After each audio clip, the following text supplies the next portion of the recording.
Great. Good morning, everyone. I'm not too familiar with keynotes, but here we are. So I'd like to begin by thanking the organizers for giving me the platform to speak on behalf of Stephen, who could not be here today for immigration issues. And it's a tremendous honor to present here, even on someone else's behalf, in front of such an audience of learned and respected colleagues.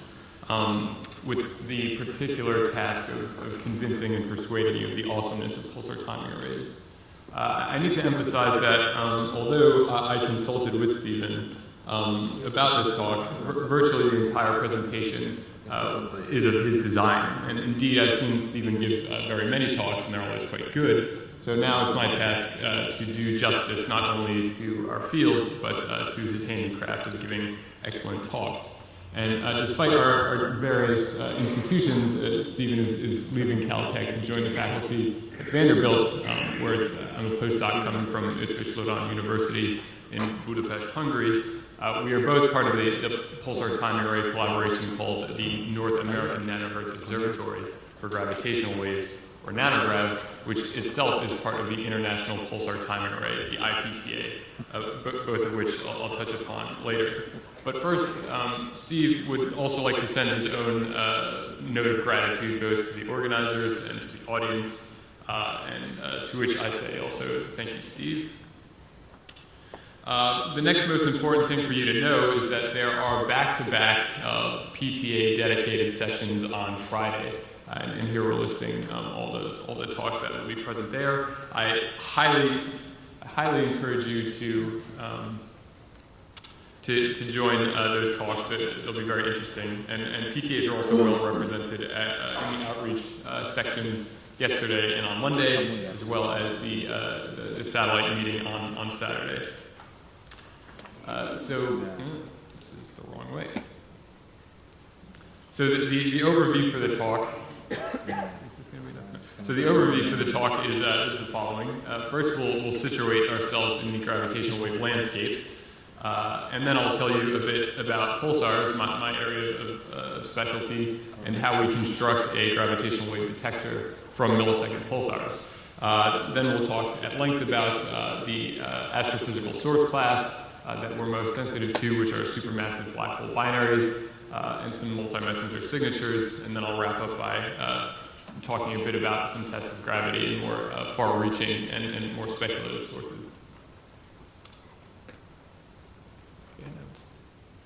There we are. Okay, so we'll begin at the beginning. It wasn't long ago when humans were first using something other than their eyes to observe the universe. In the 17th century, as we know, Galileo and other people were using telescopes to observe in a very narrow range of the electromagnetic spectrum. They were looking at planets and these fuzzy nebulae things, some of which were comets, some of which were galaxies. And it wasn't long after when humans cleaved open the entire electromagnetic spectrum and began to observe the universe across that entire spectrum. And I come from a radio astronomy background, I like to point out that the radio is sort of the second window to be opened, which is a similar thread in this story, because the analogous situation that we have now, I'm showing gravitational wave strain as a function of gravitational wave frequency. We have ground-based experiments, LIGO, Virgo, making detections of gravitational waves being emitted from the merger of stellar mass black holes, as well as binary neutron star systems. And they're doing this at tens to hundreds of hertz frequencies, and these black hole masses are of order tens of solar masses, as we all know. But if you want to probe the much larger black holes, you have to go lower in frequency. And so space-based missions like LISA are operating in the millihertz part of the gravitational wave spectrum. They will also be sensitive to sort of intermediate mass black holes, the smaller of the supermassive black holes, extreme mass ratio in spirals, the galactic population of white dwarf binaries, and neutron star binaries. But at even lower frequencies, in the nanohertz range, are the pulsar time array experiments, and we're mostly sensitive to these supermassive black hole binaries. And the take-home here is that as LISA will not fly until the mid-2030s, and third generation ground-based detectors are also a similar way off. PTAs are really the next frontier in gravitational wave astrophysics, with a first detection anticipated by the mid-2020s, which we'll come back to in a little bit. But first, let's talk about how this is done, and it's done with pulsars. This is kind of my wheelhouse. Pulsars are really nature's clocks. The way I like to think of them are as laboratory quality clocks that are situated thousands of light years away from Earth, and with which we can do really neat astrophysical experiments. Pulsars are rapidly rotating, highly magnetized neutron stars with a plasma-filled magnetosphere, and that extreme combination of very high magnetic fields, which range from 10 to the 8 to 10 to the 14 or 15 Gauss, and a range of spins something like once a second to hundreds of times per second. That combination can lead to, in certain cases, beamed radio emission along the magnetic axis, which is offset from the spin axis. And this is most often seen in the radio. And so this leads to a lighthouse description of pulsars, wherein you see a flash of radio emission every rotation. And I should note that pulsars were discovered just over 50 years ago by Jocelyn Bell, and that was actually relatively soon after the construction of the first laser. So here I'm showing you the very famous P dot diagram of pulsar astronomy. This is the spin period of the neutron stars, and the spin period derivative of the neutron star. And you see that there are roughly two populations of neutron stars. These lines are the inferred quantities of magnetic field strength and characteristic age. And what you'll notice is that the canonical pulsars, the slow pulsars, roughly one second periods, have higher magnetic field strength, around 10 to the 12 volts, and they're relatively young, millions or tens of millions of years. The millisecond pulsar population has a lower magnetic field strength, and they're spinning at millisecond periods. The important thing is that the MSPs, the millisecond pulsars, are the best clocks. So they have long-term timing stability. All clocks have some kind of clock drift, and we see this at a much greater level in the canonical pulsar population. It might have something to do with the magnetic field strength. The canonical pulsars also have glitches, so they're much less predictable. And overall, the MSPs just give you better timing precision and are more reliable clocks. So how do we use these MSPs as clocks? And the catch-all phrase here is pulsar timing. And what is pulsar timing? The basic image is this. We have a neutron star emitting pulses, pulse train, and we can see them with our radio telescopes here on Earth. And the functional definition that I like to give for pulsar timing is that we are unambiguously accounting for each and every rotation of the neutron star. And if you take a second to think about that, that's really, really fantastic, actually. It's sort of unrivaled across observational astrophysics. We are keeping track of more than 100 billion rotations of a neutron star over the course of a decade or so.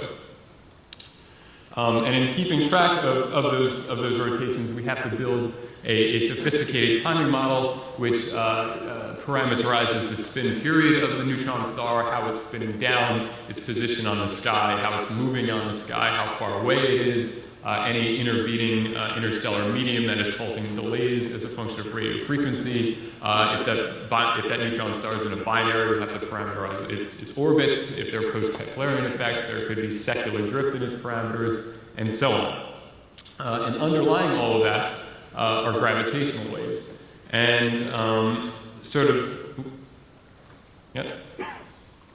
underlying all of that are gravitational waves, and as the gravitational waves perturb the space-time both locally at Earth and at the pulsar, it's changing the sort of proper distance between the two, and that will cause induced delays in the pulse times of arrival, causing the pulses to arrive either sooner or later than predicted by the timing model. So more formally, we have the following situation. the redshifted rate of pulses of the redshifted rate of the arrival of pulses is a function of a geometric term, which includes the direction to the gravitational wave source, capital omega, and the direction to the pulsar p. And it's also a function of the difference in the metric perturbation delta h, where delta h is the metric perturbation evaluated at the Earth at the time of the arrival of the pulses and at the pulsar at the time of the emission of the pulses. And this gives rise to the so-called pulsar and Earth term contributions to the pulsar timing residuals. Pulsar timing residuals is a phrase that's important to understand. It's just simply the difference in the predicted arrival times of the pulses according to the timing model minus the observed actual times of arrival.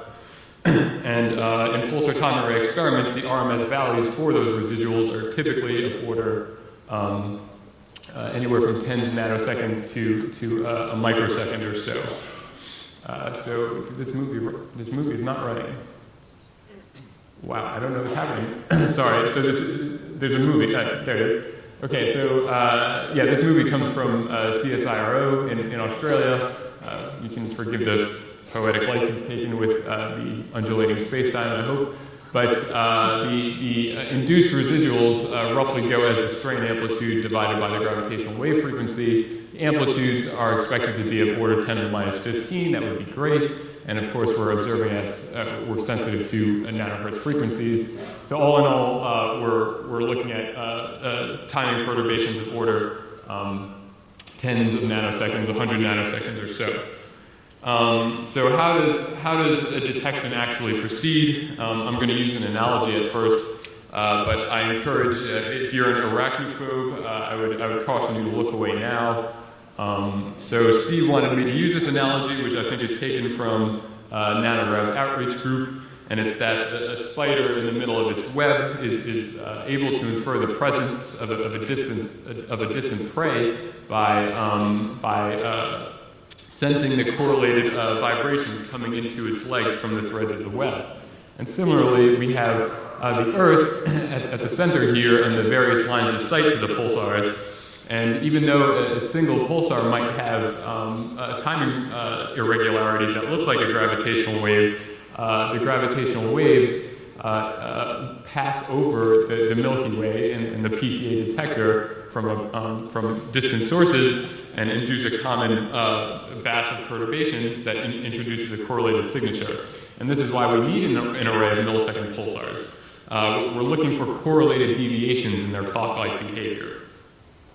The analogy that I like to use personally is that a PTA, and specifically for this audience, a PTA is a real-life instance of the classical Einsteinian Gedanken experiment that you learn about in intro relativity classes, wherein you're sort of imagining space-time as a perfect three-dimensional coordinate system. At the intersection of every point, you have this idealized clock. You can synchronize all of your clocks, and then you start seeing all these cool relativistic things happen. And that's sort of what we have in the ideal PTA experiment. We know exactly the locations of the pulsars. We also, in the ideal case, we know exactly where they are in three-dimensional space. And then these very precise timing models are sort of functionally a synchronization. And now we can just watch the gravitational waves induce correlated timing deviations. So like I said, Stephen and I are part of the North American Nanohertz Observatory for Gravitational Waves, North American Nanohertz Observatory for Gravitational Waves, NanoRev, and we use the 100-meter Green Bank telescope in West Virginia, as well as the 300-meter, 100-meter Green Bank telescope in West Virginia, as well as the 300-meter Arecibo dish in Puerto Rico. More recently, we've added the Very Large Array observations at the VLA in New Mexico, and in the future, the Chime collaboration in Canada will also provide some data. There are also two other sort of mature PTA experiments, one of which is in Australia, uses the 64-meter Parkes radio dish. And then there's the European Pulsar Timing Array, the EPTA. Two of its 5 telescopes are represented here. The Jodrell Bank telescope in England and Eppelsberg in Germany, but I should not leave off the 100-meter equivalent Nancy telescope in France and the 64-meter Sardinia radio telescope in Italy are both significant contributors to the EPTA. But altogether, and then we also have emerging collaborations that are contributing to the IPTA. In South Africa, we have the Meerkat telescope. In India, we have the upgraded GMRT and ED telescopes. In China, there's the 500-meter aperture spherical telescope, FAST. And so we're all playing well together in the International Pulsar Timing Array experiment. We had annual meetings. Last month we all were in Pune, India to talk about the recent developments. I'd also like to stress really that half of the science that comes out of PTAs, in my personal opinion, has nothing to do with gravitational waves. And I will get to speak nothing on that matter, but it's really important to recall. So on to our main source class for gravitational waves in the nanohertz part of the spectrum. These are supermassive black hole binaries. So recall that our fundamental measurements are deviations in time over a prolonged amount of time. And so from simple time series analysis arguments, we know that our lowest frequency that we're sensitive to is simply 1 over the timing baseline of our experiment, and that'll be roughly a couple nanohertz. And the maximum frequency to which we are sensitive to is just limited by microsampling. So 1 over 2 times our sampling, which is our cadence is something like once a month. So that gives us a couple hundred nanohertz. And the dominant target in this range of nanohertz frequencies is the cosmological population of supermassive black hole binaries. And they're a natural byproduct of hierarchical galaxy growth, wherein small galaxies merge over cosmic time to form larger galaxies. And it's well accepted by now that most massive galaxies harbor a supermassive black hole at their center, and the picture is that upon the merger of a galaxy, the supermassive black holes sink to the center, find each other, first form a dual system, then a bound binary, and then hopefully emit gravitational waves and merge.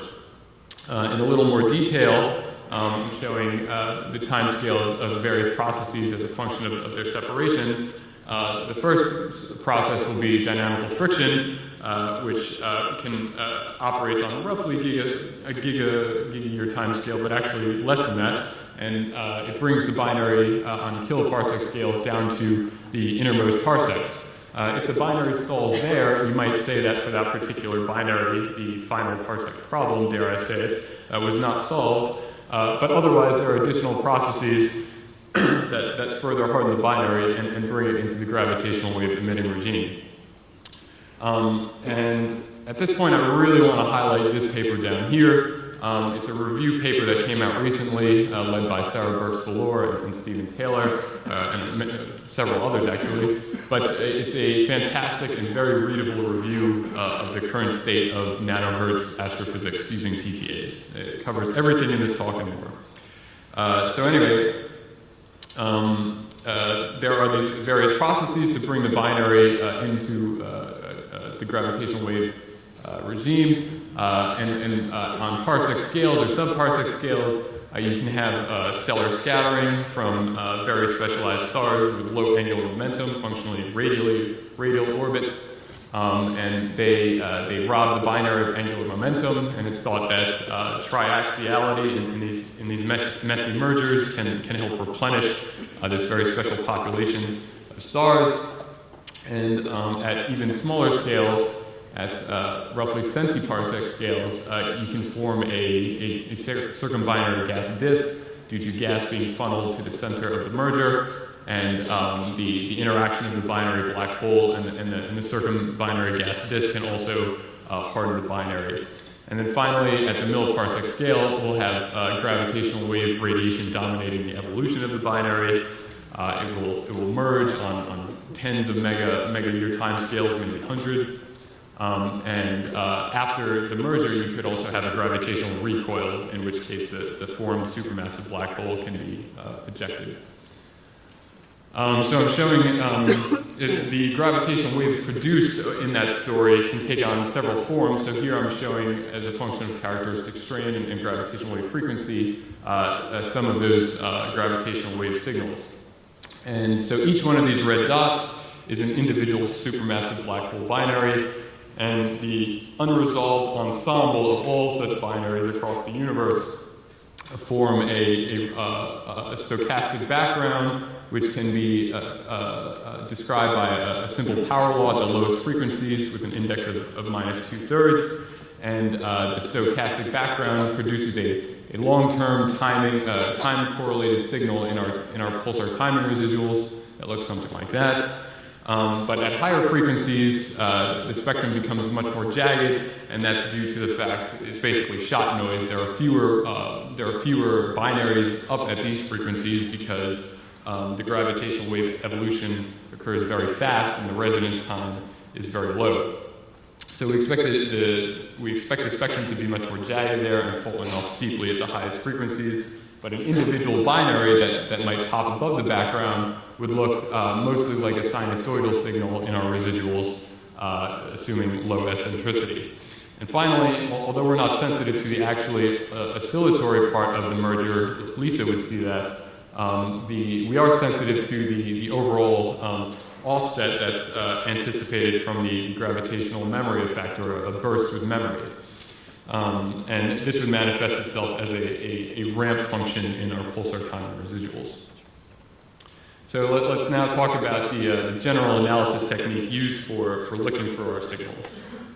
The gravitational wave searches in PTAs require large simultaneous characterizations of all systematic pulsar behavior, the noise processes, and the possible gravitational wave sources. And for each pulsar, we need to individually characterize the various noise processes that are present, and they can take on a variety of forms. So we may have uncertainties in the timing parameters in the timing model because that won't be perfect.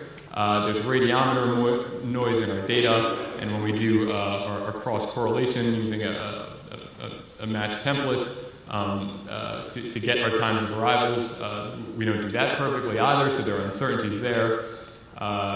We have to correct for propagation effects of the radio waves through the ionized interstellar medium, and there will be uncertainties and errors induced there. And as I referred to, all of these clocks have some kind of long-term rotational instability, which also needs to be modeled. So we do this for all of the pulsars in our array. And in the more recent versions, we can actually make a bespoke noise model for each of the pulsars in our array. But then on top of that, we add common deterministic or stochastic processes. So all of our measurements need clock errors, because we reference all of our measurements to a common clock. And so that will introduce some kind of error. We also need to put our measurements into an inertial reference frame. We use the solar system barycenter, so we need planetary ephemerides. That will also induce some error. And then, of course, underneath that, we're looking for gravitational waves. So the sorts of one second. Yeah. So I'm losing myself here. So these sorts of global hierarchical models that are using Gaussian processes for the stochastic processes are becoming increasingly necessary, not just in pulsar timing array experiments, but also LIGO and LISA. And there has been a lot of overlap in personnel on this particular front in data analysis. It's really important for me to emphasize that these common elements are discernible based on their how they induce spatial correlations in our pulsar timing array. So you might imagine that the clock corrections are a scalar term, just a single number, so that they'll introduce a monopolar signature in the pulsars. Whereas when we're correcting our measurements to the barycenter, this is a vector displacement, and so it could errors would induce a dipolar signature in our pulsar timing array. And gravitational waves are unique in inducing a quadrupolar signature in the pulsars. I should note that this is all done now in a modern software framework called Enterprise, which was written not just by Steve, but Justin Talis, Rutger von Hastren, Michele Valencieri, Paul Baker, Jeff Hasboon, who are both in the audience. This table I'm showing you here is sort of a nice summary of some of the things I just said. It graphically shows you how we can discriminate between various noise sources in the PTA. So I mentioned the long-term rotational irregularities in the pulsars. Those will be achromatic, meaning they don't depend on the particular radio frequencies that you're observing, but they won't be correlated among the pulsars in your array. However, for each pulsar, you do have chromatic errors due to the ionized propagation delays through the ISM. So those will be chromatic, but they also won't be spatially correlated among the pulsars. The last three, again, will have some spatial correlations, but the gravitational waves will be unique in being quadrupolar.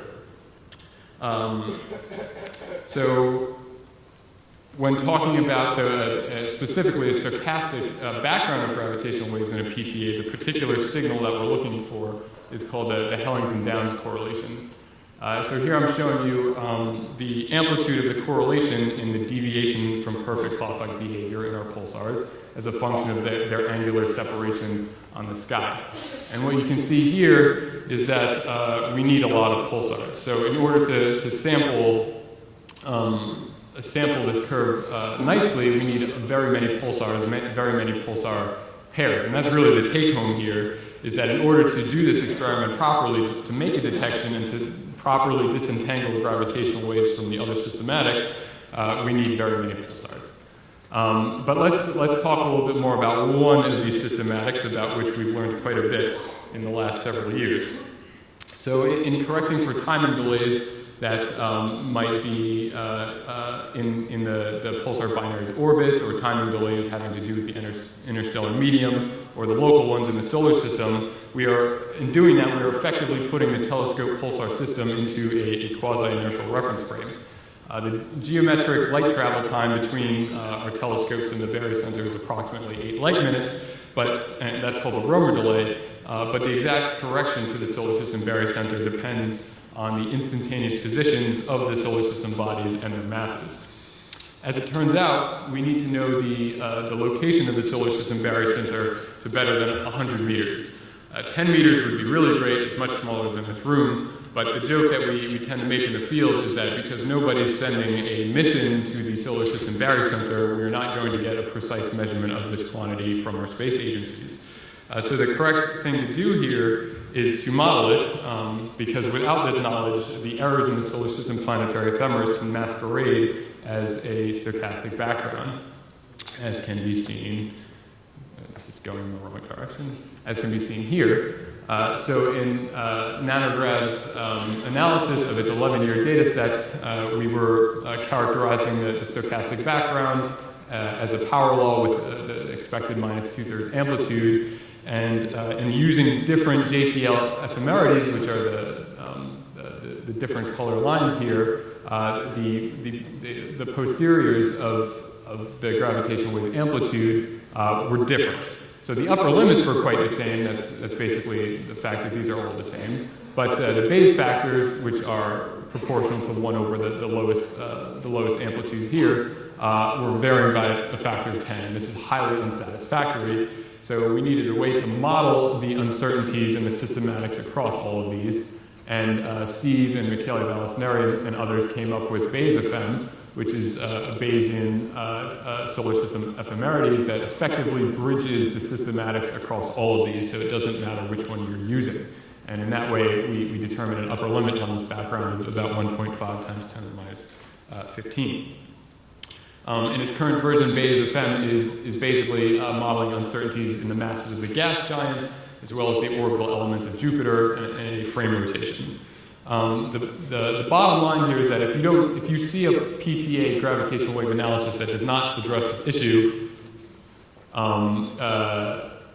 you should be skeptical. But the real take home is that needing to model this form of uncertainty is not a showstopper. It is not fundamentally limiting our experiment, as can be seen here. Steve did this analysis as part of the paper, looking at a very similar simulated 11-year data sets with injected amplitudes of these quantities. And you can see that we don't expect to see a background just yet, but at about 15 years, even if we are using beta FEM, it's not really hindering the base factors that we would expect to see, which would be of order several. So I just alluded to a detection timeline, so let's talk about that quickly. And Steve is bold and optimistic enough to make these very concise statements. And it's based not just on his own work, but really a convergence of knowledge that even in the most pessimistic situations of extreme binary stalling or significant biases that anchor the supermassive black hole mass function, we will be able to dig far enough into the sensitivity such that we can ensure detection by the middle of the 2020s. And following the background, several groups led by Chiara Mingarelli, Pablo Rosado, Luke Kelly, they're all pointing to the fact that it's likely we'll see at least one continuous wave, a single source, by the end of the 2020s. But that will come with very poor sky localization, at best hundreds of square degrees on the sky, if not thousands. And that's going to be the case for the foreseeable future. On top of that, we'll only be able to measure a combination at first of the chirp mass and the luminosity distance, so only putting an upper limit on the distance. This means that we will need a wealth of electromagnetic information accumulated both before and after detection in order to narrow down that long list of candidates in specialized PTA catalogs. Finally, recent progress that developed on earlier work, which looked at bursts with memory signals, suggests that this is really not a likely signal that we would see in PTAs. The event rates are just much too low. This is a better source class or signal class for LISA. So in the post-detection era, our attention will shift to precise characterization of the background, where the overall amplitude informs rate quantities like the merger rate of galaxies, the occupation fraction of black holes, as well as these mass of the black hole bulge mass relations, whereas the low frequency shape informs the final parsec dynamical interactions, and that will incorporate the stellar density around these black holes, as well as accretion rate from a circumbinary gas disk. And there's been a lot of progress on this front already. On the left, I'm showing a plot from McConnell and Ma. We're all familiar with this scaling relation. And in Nanograv's analysis of its 11-year data set, we were able to suggest that the Corman and Ho value for the alpha intercept parameter is the least favored over the more conservative ones. And here, also in the same analysis, we were, the 11-year analysis, by the way, is already 3 years out of date in terms of data collection, so we'll have more stringent limits soon. We were able, here we were trying to limit the shape of the spectrum, which was parameterized by numbers that are looking at the stellar density and the eccentricity of the binary, and somewhat unsurprisingly, it disfavored highly eccentric binaries in diffuse stellar environments. The point is, though, that in developing these analysis tools, the road is being paved for future constraints. So I've said that PTAs will detect individual binary sources, which will most likely look like sinusoids in our data, assuming low eccentricity, even though the current search techniques can handle both the Earth and pulsar term, as well as non-zero eccentricity. And here I'm showing you a sky map of a recent publication by Nanograv looking at continuous wave sources in its 11-year data set.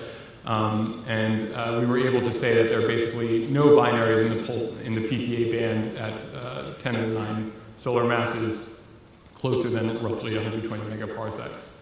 And towards the Virgo cluster, that number is 1.6 times 10 to the 9 solar masses, but it's a factor of 3 lower for most of the PTA band, actually. In the lower plots, I'm sort of summarizing a whole group of literature that points to the first individual binary detection will likely be a fairly massive source at moderately distant redshift. But I also point you to Chiara Mingarelli's paper, which suggests that perhaps more close by and lower mass systems could be promising PTA sources. So quickly, 2 slides about multi-messenger overlap. An individual binary detection is very exciting because it raises the possibility of multi-messenger astrophysics at nanohertz gravitational wave frequencies. And there are various current and forthcoming photometric and spectroscopic surveys, I'm listing them here, that will provide electromagnetic tools which can be combined with pulsar timing array searches to paint a complete portrait of supermassive black hole mergers. Yeah, I'll stop there because I only have a few minutes. I'd like to just come to my last topic, which is gravity tests and exotic physics. These are sort of longer-term goals for maybe next-generation PTA experiments and some more speculative sources. As we heard earlier this week, more general metric theories of gravity permit more than the 2 polarizations in GR, the plus and cross. There's a scalar longitudinal and scalar transverse mode, and two longitudinal vector modes. The pulsar time arrays are actually particularly sensitive to the scalar and vector longitudinal modes because they have very large autocorrelations in our time residuals, being that they're a function of gravitational wave frequency and the distance of the pulsar. So in a preliminary analysis, Steve and some nanograv collaborators were able to put stringent limits on the amplitudes in those polarization modes. On to cosmic strings. So cosmic strings are topological defects that originate in the early universe when grand unified theories are predicting that forces decouple, whereas cosmic superstrings are fundamental strings, perhaps from string theory, that get enlarged due to inflation in the early universe. And these strings can intersect, they chop off little loops, and those loops decay via gravitational wave emission, which does emit in the nanohertz band. And the kinds of constraints, the constraints on these theories predicting these objects can be placed in the space of reconnection probability as a function of string tension, where the topological defect strings have a probability of 1, but the inflationary strings can have reconnection probability of less than 1. The real take-home, though, is that nanograv in its 11-year analysis was able to put the most stringent limits on the existence of these strings, and PTAs in general, a combined IPTA analysis, will continue to produce the most stringent limits, at least until third-generation ground-based detectors come online. PTAs are also contributing to the global gravitational wave goal of constraining the primordial gravitational waves from inflation itself, where the vanilla inflation models are thought to produce a broadband and nearly scale invariant or flat spectrum of gravitational waves. So we're sort of just limiting the blueness of the scalar index. And nanograv and other PTAs can do this by themselves, but there are better constraints that come from some interesting pan-gravitational wave spectrum analyses, such as that done by Lasky et al. And LIGO. I think it produces the most stringent constraints. Finally, there's some interesting prospects for limiting the kinds of dark matter around the galaxy.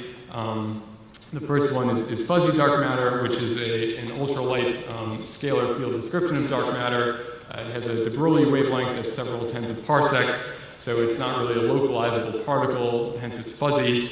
I won't talk about this particular result. You can come to Natalia's talk on Friday to hear the result, but it constrains the existence, the energy density of this kind of fuzzy dark matter, and this result comes from the Parkes pulsar timing array.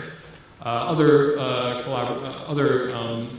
groups have looked at more traditional dark matter subhalos along this line of sight to the pulsars, and those may perturb the pulsar itself or the Earth itself, or they may be inducing a time variable or gravitational potential along the line of sight. So you can also limit the existence of such dark matter subhalos using PTAs.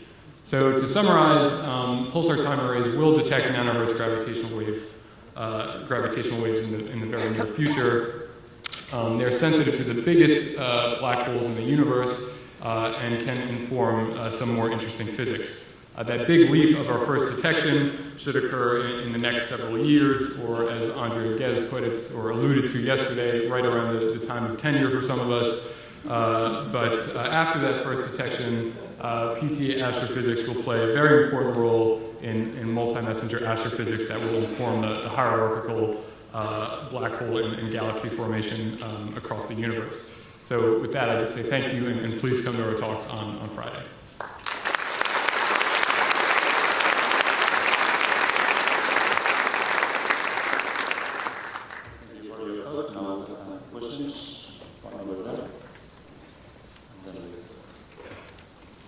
Thank you, very nice, Tom. I'd like to ask you, what actually determines the range of frequencies that you could cover in your sensitivity to gravitational waves? Mm-hmm. You seem to show that it was rather broad in your first transparencies. Now, most of the things that have been published suggest more like a wedge, which is very narrow. Yeah. So, of course, in LIGO, it's quantum shot noise at high frequencies and seismic noise at low frequencies. What about yours? Yeah. So let me come up with this plot here. Okay, so when we're plotting it here in units of characteristic strain, this slope here is simply white noise.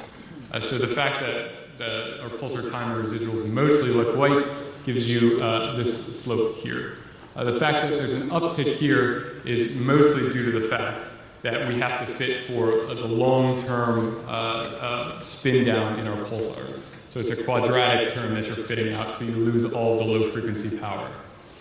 There's also contribution, a loss of sensitivity due to this intrinsic instability on the pulsar, so the red noise that's inherent in the pulsars. And finally, hopefully, some bit of this is part of the gravitational waves. This spike here, the prominent spike is at 1 over 1 year. That's from the fact that we have to fit the positions of the pulsar, so we have no sensitivity at 1 year, and in fact, limited sensitivity at 6 months from fitting parallax. Oh, did I answer your question about the range of frequencies? Did you want? Okay. Again, it's just a 1 over the timing baseline and 1 over the cadence. Yeah, very nice talk. I wonder if you could say a little bit more about pulsar timing. So we learned recently that getting the Event Horizon Telescope to work required having very good timing coordinated across their network. Can you tell me to what extent the pulsar, the radio telescopes that are in the IPTA have timing as good as was used for the Event Horizon Telescope, and what are the plans for updating them?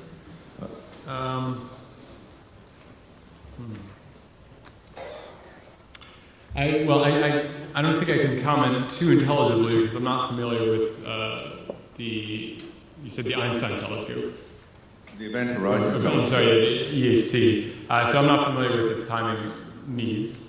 But for our experiments, we refer at first all of our local measurements to a local observatory clock, hydrogen maser clock. And those are amazingly stable. I can't give you a very precise number, but we then reference all those measurements to a terrestrial standard and then TDB, so very, very centric dynamic of time. And maybe I don't understand your question. Well, isn't it true that one of the reasons why when you look at your data that you're not using more pulsars is because of problems with No, so the reason why we don't use more pulsars is we want the pulsars that we include in the array to have long-term time stability. So we make some semi-arbitrary cutoff about its timing stability. In nanogravity, we choose about 1 microsecond of timing stability over long baselines. But it's an interesting question because there's a renewed interest in perhaps using less well-timed pulsars, because I told you that sort of the dominant thing now is just having more pulsars in the array.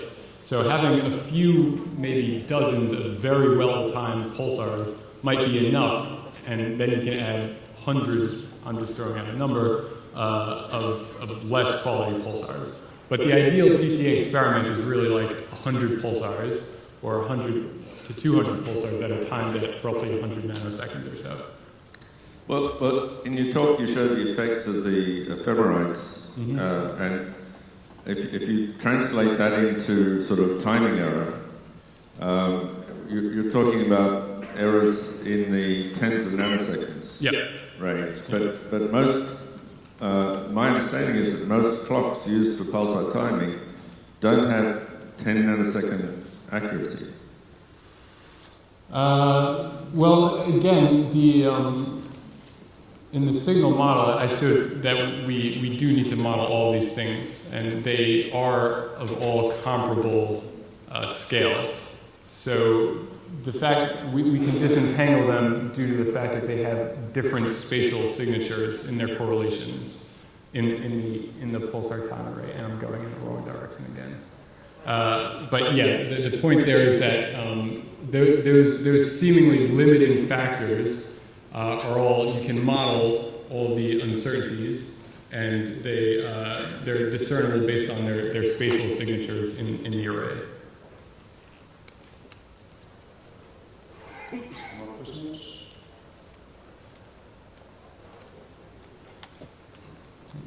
There are no more questions, and our speaker again.